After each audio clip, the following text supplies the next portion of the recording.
세 번째 주인공은 하나님의 존재를 부인했다가 친구의 전도로 교회에 오면서 함께 하시는 임마누엘의 하나님을 만나며 예수님 중심의 삶으로 변화된 양호철 성도입니다.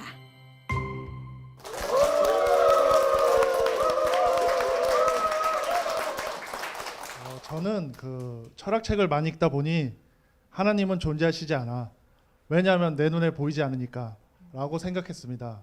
6개월 전에 저의 가장 친한 친구인 신우현 집사가 저에게 교회를 가자라고 말했습니다. 말로만 간다 하고 거절하다가 친구의 완곡한 권유로 인해서 딱 한 번만 가보고 그때도 싫으면 더 이상 권하지 않겠다는 말을 믿고 교회에 갔습니다. 교회에 들어가는 순간 찬송을 부르는 모습, 그리고 하나님의 말씀을 목사님께 듣는 순간, 와, 이 노래는 도대체 뭐지? 이런 말씀이 세상에 있단 말이야? 저도 모르게 탄성이 터져 나왔습니다. 독일 철학자인 임마누엘 칸트가 있습니다. 임마누엘의 의미는 뭐지라는 궁금증이 있었습니다.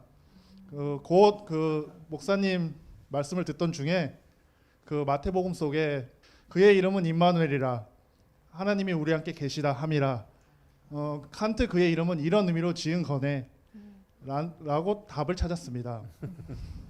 나도 이 말씀을 외우고 붙잡으며 살아가야지 라는 금강석보다 더 단단한 신앙심이 생겨났습니다. 하나님을 더 알고 싶은 마음이 저로 하여금 교회로 인도하게 했습니다.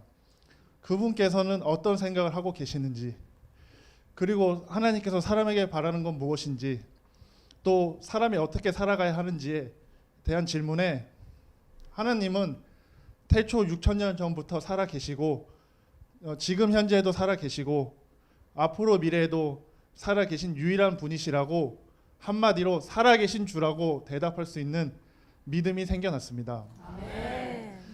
저는 고통받고 힘든 순간에 누구를 붙잡고 누구를 통해서 해결책을 찾아야 하는가 대한 질문에 답을 찾기 어려운 순간에 성경이 곧 답이라는 일념으로 성경을 읽게 되었습니다.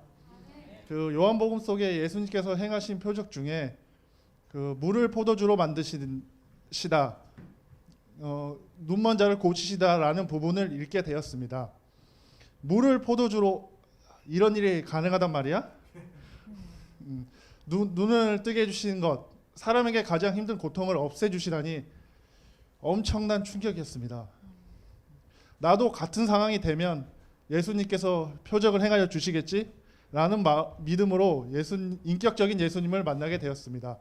저는 성경 속의 말씀대로 실천을 하고 성경을 암기하고 다니면서 주기적으로 로마서 속에 우리 주 예수 그리스도 신이라 라고 되새김을 하고 여러 사람들에게 복음을 전파하고 있는 제 자신을 발견하게 되었습니다. 고린도 전도 속에 너희는 그리스도의 것이여 라는 말을 통해서 저 자신은 그리스도의 것이라는 것을 새롭게 알게 되었습니다. 그래서 오직 주님이라는 신념으로 하루를 살아가게 되었습니다. 그리고 에베소서 중에 주도와 한 분이요라는 말씀을 통해서 주는 유일한 분이시구나 라는 것을 새롭게 알게 되었습니다.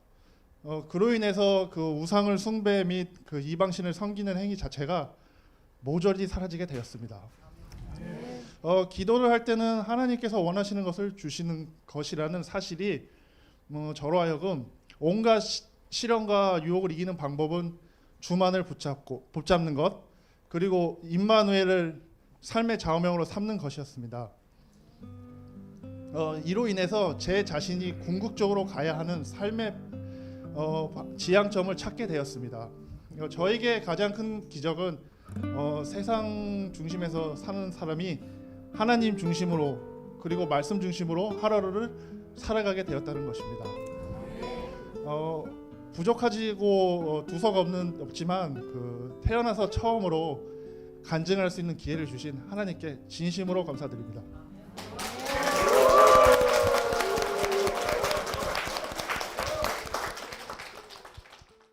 네, 우리 양호철 성도님의 귀한 간증 함께 나눴는데요.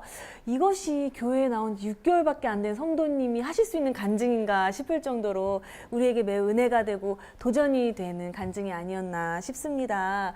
교회를 6년 다닌, 혹은 60년 다닌 사람보다 더 이렇게 말씀을 많이 마음속에 새겨지고 강하게 암송을 한다고 들었는데, 혹시나 이 자리에서 은혜가 되는 말씀 한 2개 정도 암송이 가능하실까요? 네, 열심히 해보겠습니다. 네. 마태복음 속에 그 아들을 낳으리니 이름을 예수라 하라. 이는 그가 자기 백성을 그들의 죄에서 구원할 자이심이라 하니라. 이거입니다. 그리고 두 번째는 요한복음 속의 말인데요. 하나님이 세상을 이처럼 사랑하사 독생자를 주셨으니 이는 그를 믿는 자마다 멸망하지 않고 영생을 얻게 하려 하심이라. 아멘입니다. 우리 박수 한번 쳐드릴까요? 네. 아니, 어떻게 말씀을 외우셔도 성경 가운데 가장 핵심적인 말씀만 또 외우실 수가 있는지 애초에 이렇게 통찰하신 것 같은 느낌이 들어요. 네. 그건 아니고요. 제가 개인적으로 그 교회 생활 하다 보니까 성경을 읽다 보니까 제일 중요한 거는 예수님이 탄생하신 게 제 개인적으로는 가장 중요한 것 같다고 생각을 해서 할렐루야. 그 말씀을 뭐 주변 사람들이 뭐 그걸 외우냐 뭐 그렇게 얘기하는데 네. 저는 그래도 그 말씀이 아무래도 좀 많이 와닿습니다. 맞습니다. 아멘이고요. 어떻게 이제서야 교회에 오셨나 싶을 정도로 이 자리에 있기까지 믿음의 동역자가 계시잖아요. 이 자리에 서 있게 한 전도자이자 절친이시죠. 신우연 집사님이십니다. 박수로 모시겠습니다.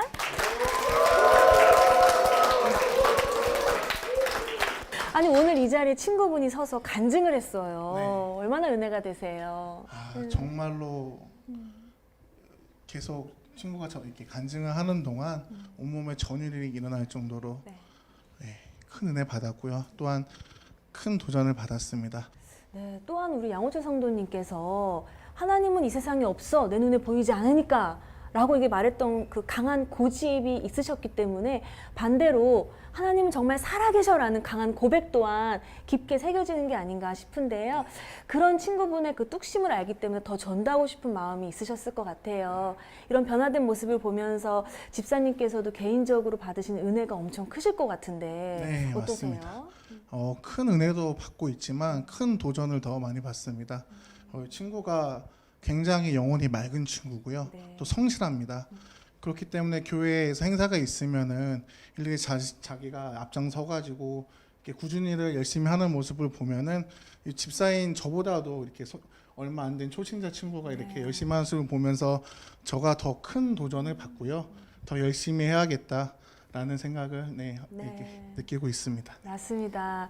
지금 옆에서 보면은요, 손대면 불에 데일 것 같은 엄청 뜨거워요. 지금 이 열정, 하나님께 순종하겠다는 전사의 모습이 느껴지는데요. 처음에 고백하신 대로 세상 중심 혹은 개인 중심에서 이제는 말씀 중심, 하나님 중심으로 살겠다고 고백을 하셨는데 앞으로 어떻게 예수님 중심으로 살고 싶으신가요?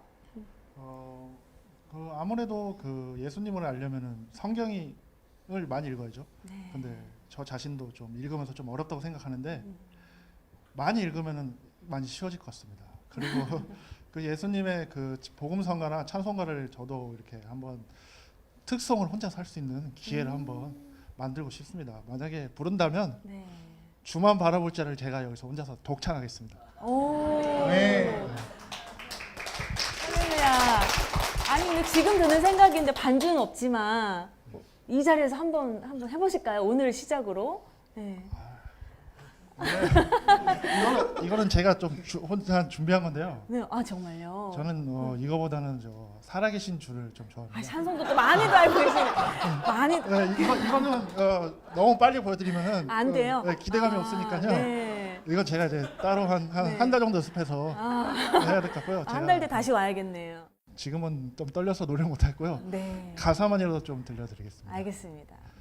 주 하나님 독생자 예수 날 위하여 오셨으니 내 모든 죄 다 사시고 죽음에서 부활하신 나의 구세주 살아계신 주 나의 참된 소망 걱정 근심 전혀 없네 사랑의 주 내 갈 길 인도하니 내 모든 삶의 기쁨 늘 충만하네. 아멘.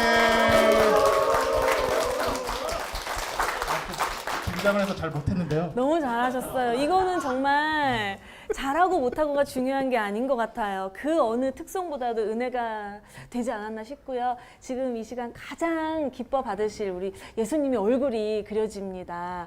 앞으로 우리 양호철 성도님 말씀 암송이 가장 쉬웠어요에서 나아가서 말씀대로 사는 게 가장 쉬웠어요라고 고백하는 삶을 사실 수 있도록 여러분 축복의 마음을 담아서 큰 박수 부탁드립니다.